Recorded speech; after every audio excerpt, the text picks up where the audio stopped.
नमस्कार। आज हम एक काफी दिलचस्प अदालती मामले पर बात करने वाले हैं। ये मामला दिखाता है कि सच्चाई की राह कितनी उलझी हुई हो सकती है, खासकर जब सबूत ही आपस में मेल न खा रहे हों। जी हाँ। हम बात कर रहे हैं सुप्रीम कोर्ट के एक फैसले की, पद्म कुमार बनाम उत्तर प्रदेश राज्य। ये फैसला 14 जनवरी 2020 को आया था और हमारी सारी बातचीत का आधार वो कोर्ट का जजमेंट ही है। बिल्कुल।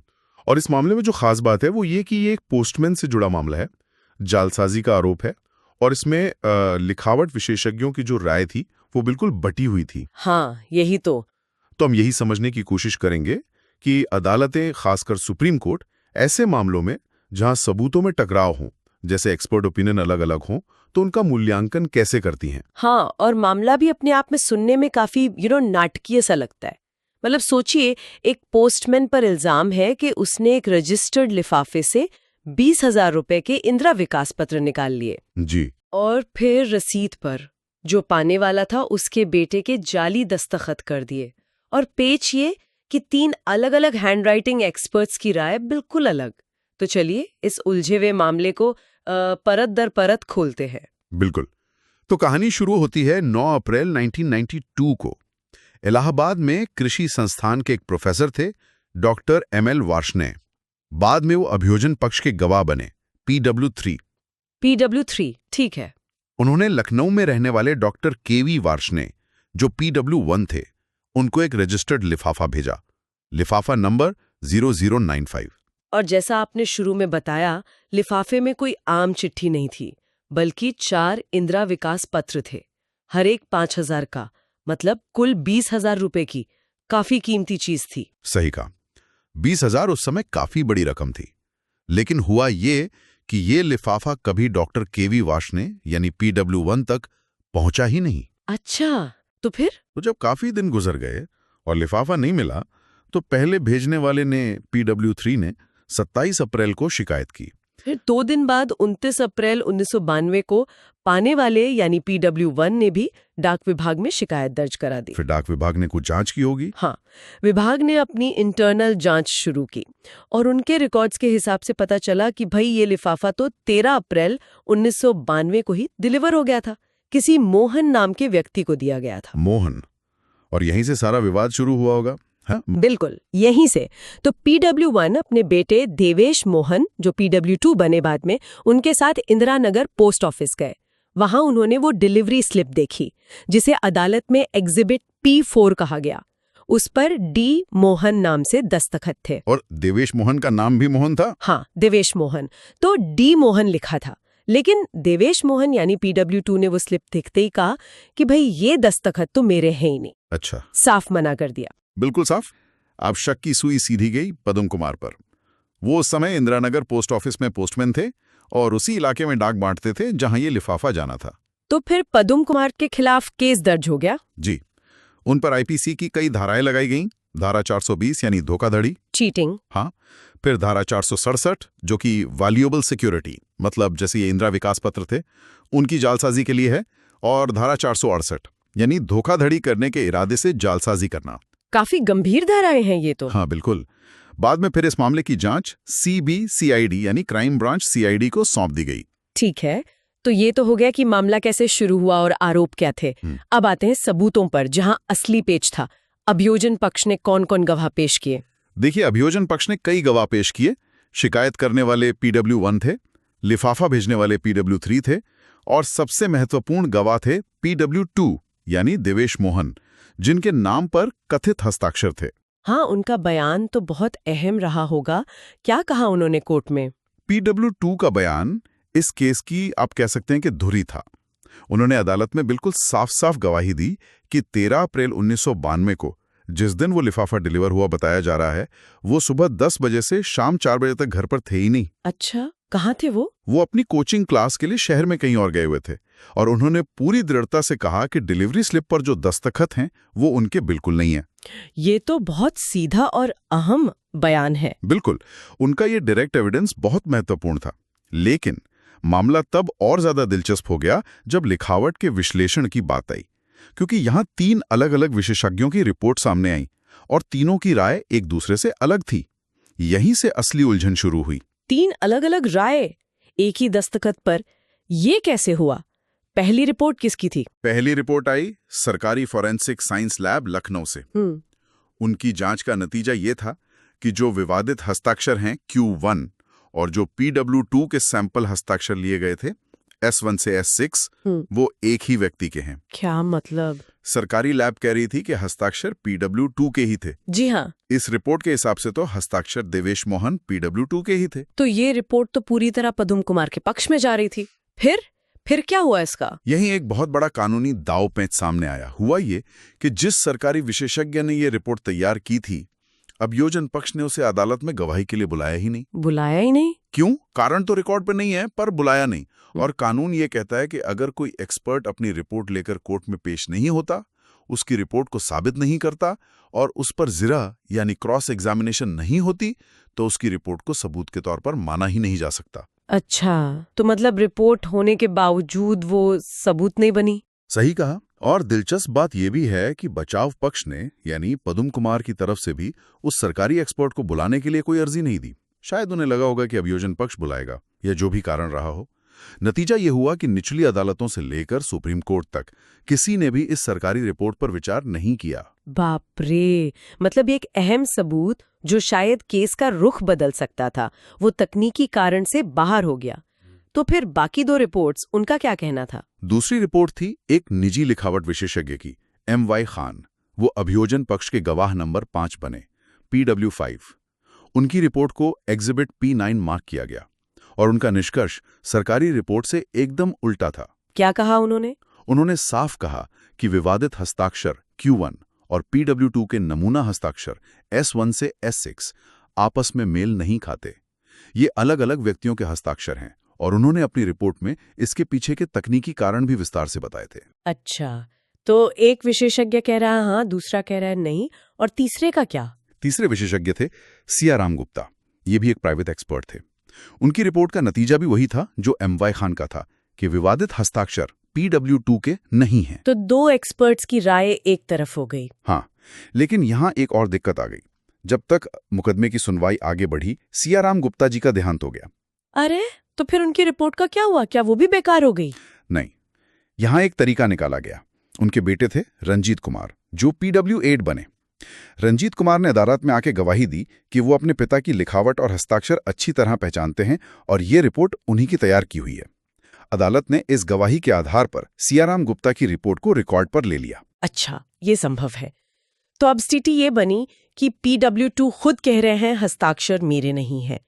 2 प्राइवेट एक्सपर्ट्स की रिपोर्ट कह रही हैं कि हस्ताक्षर PW2 के नहीं है, और एक सरकारी रिपोर्ट जो कहती थी कि हस्ताक्षर PW2 के हैं, वो कानूनी तौर पर सबूत ही नहीं है। बिल्कुल सही, यही स्थिति थी निचली अदालत के सामने। तो ट्रायल कोर्ट ने सबको कैसे तौला? उन्होंने क्या फैसला दिया? ट्रायल कोर्ट ने PW2 यानी देवेश मोहन के सीधे और स्पष्ट बयान पर पूरा भरोसा किया। उन्हें लगा कि PW2 की गवाही सच्ची है।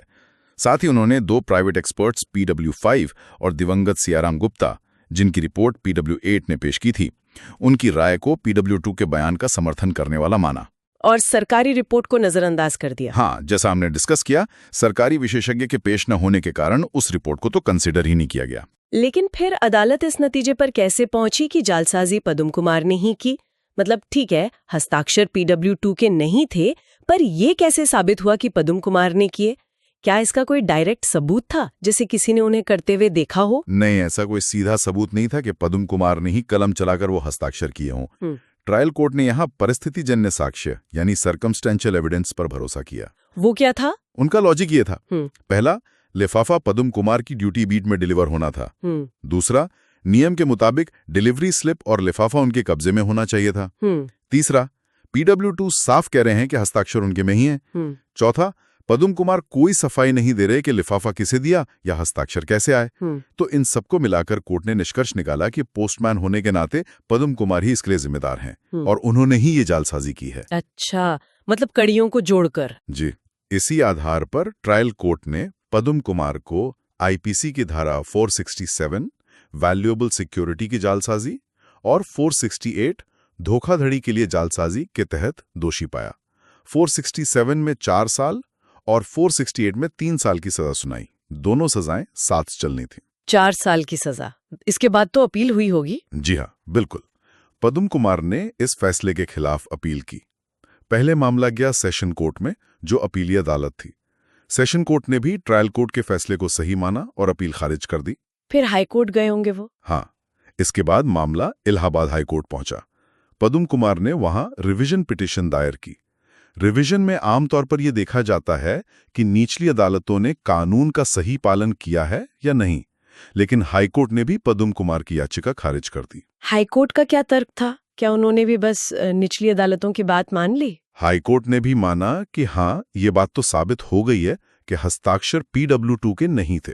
2 एक्सपर्ट्स की रिपोर्ट और PW2 का खुद का बयान है। लेकिन हाईकोर्ट एक कदम और आगे बढ़ गया। वो क्या? हाईकोर्ट ने कहा कि पद्म कुमार जो उस लिफाफे को डिलीवर करने के लिए जिम्मेदार पोस्टमैन थे, अब ये उनकी जिम्मेदारी बनती थी कि वो बताएं कि आखिर हस्ताक्षर किसने किए, जब PW2 साफ इनकार कर रहे हैं। और क्योंकि पद्म कुमार ने इस बारे में कोई सफाई नहीं दी, कोई स्पष्टीकरण नहीं दिया, तो हाईकोर्ट ने ये अनुमान लगाया, एक तरह से प्रिज्यूम किया कि इस गड़बड़ी की जानकारी पद्म कुमार को ही थी या वही इसमें शामिल थे। तो हाईकोर्ट ने भी दोष सिद्धि को बरकरार रखा। ये बात थोड़ी सोचने वाली है।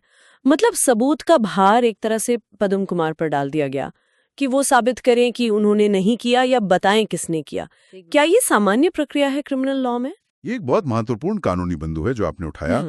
आमतौर पर क्रिमिनल केस में साबित करने का सारा बोझ प्रोसिक्यूशन यानी अभियोजन पक्ष पर होता है। बिल्कुल। उन्हें ही बियॉन्ड रीजनेबल डाउट साबित करना होता है। हाँ। लेकिन इंडियन एविडेंस एक्ट में एक सेक्शन है, सेक्शन 106, जो कहता है कि अगर कोई तथ्य विशेष रूप से किसी व्यक्ति की जानकारी में है, specially with in his knowledge, तो उसे साबित करने का भार उस व्यक्ति पर हो सकता है। अच्छा।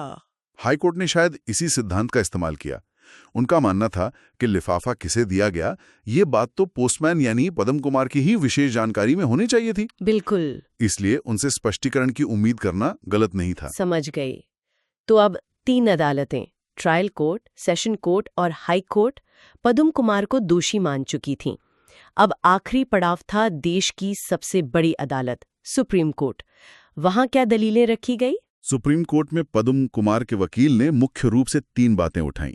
पहली और सबसे अहम कि जब ये कहीं से भी साबित नहीं हुआ है कि जाली हस्ताक्षर पद्म कुमार ने किए हैं, तो सिर्फ शक या अनुमान के आधार पर उन्हें दोषी ठहराना गलत है।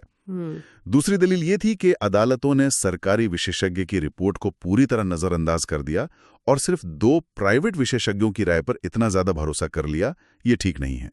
और तीसरी दलील ये थी कि हाई कोर्ट का ये मानना गलत था कि हस्ताक्षर किसने किए, ये साबित करने का भार पद्म कुमार पर आ गया था। उन्होंने कहा कि ये प्रोसिक्यूशन की ड्यूटी थी। और दूसरी तरफ से यानी उत्तर प्रदेश राज्य सरकार के वकील ने क्या कहा? राज्य के वकील का स्टैंड वही था जो निचली अदालतों का था। उन्होंने कहा कि दोष सिद्धि बिल्कुल सही है, ये सिर्फ एक्सपर्ट्स की राय पर आधारित नहीं है।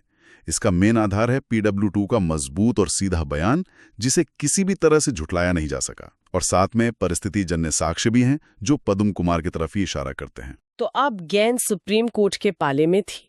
देखते हैं कि सुप्रीम कोर्ट ने इन सब दलीलों और सबूतों का विश्लेषण कैसे किया। ये हमेशा सबसे अहम हिस्सा होता है किसी भी जजमेंट का। बिल्कुल। सुप्रीम कोर्ट ने सबसे पहले PW2 यानी देवेश मोहन के बयान को देखा और उसे बहुत ज्यादा महत्व दिया। कोर्ट ने नोट किया कि PW2 ने लगातार हर स्टेज पर यही कहा कि हस्ताक्षर उनके नहीं है और उनकी गवाही में कोई बड़ी कमी या विरोधाभास नहीं पाया गया। कोर्ट ने कहा कि ये एक बहुत मजबूत प्रत्यक्ष साक्ष्य यानी डायरेक्ट एविडेंस है। ठीक है। और उन लिखावट विशेषज्ञों की जो अलग अलग राय थी, उसका क्या हुआ? ये हमेशा एक बड़ा कंफ्यूजन वाला पॉइंट होता है ऐसे केस में। हाँ, बिल्कुल। और सुप्रीम कोर्ट ने इस पर काफी विस्तार से चर्चा की। कोर्ट ने अपने ही दिए हुए कई पुराने फैसलों का जिक्र किया, जैसे एक केस था मगन बिहारी लाल बनाम मध्य प्रदेश राज्य और दूसरा S गोपाल रेड्डी बनाम आंध्र प्रदेश राज्य। इन मामलों में कोर्ट ने पहले भी कहा था कि लिखावट विशेषज्ञ की राय, मतलब हैंडराइटिंग एक्सपर्ट को ओपिनियन, बेशक अहम होता है, लेकिन ये अपने आप में निर्णायक सबूत नहीं होता। ये एक तरह का सपोर्टिंग एविडेंस होता है। Supporting evidence? हाँ, मतलब इसे समर्थनकारी साक्ष्य, कॉरबोरेटिव एविडेंस के तौर पे देखना चाहिए।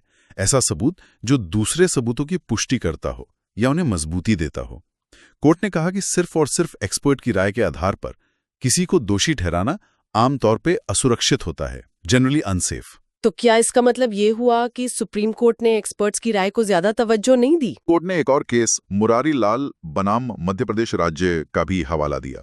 उसमें कोर्ट ने कहा था कि एक्सपर्ट ओपिनियन को सिर्फ इसलिए खारिज नहीं कर देना चाहिए कि ये महज एक राय है। अगर एक्सपर्ट ने अपनी राय के पीछे ठोस कारण दिए हैं, लॉजिक समझाया है और उसकी राय मामले के बाकी सबूतों से मेल खा रही है, तो उसे जरूर वजन दिया जाना चाहिए।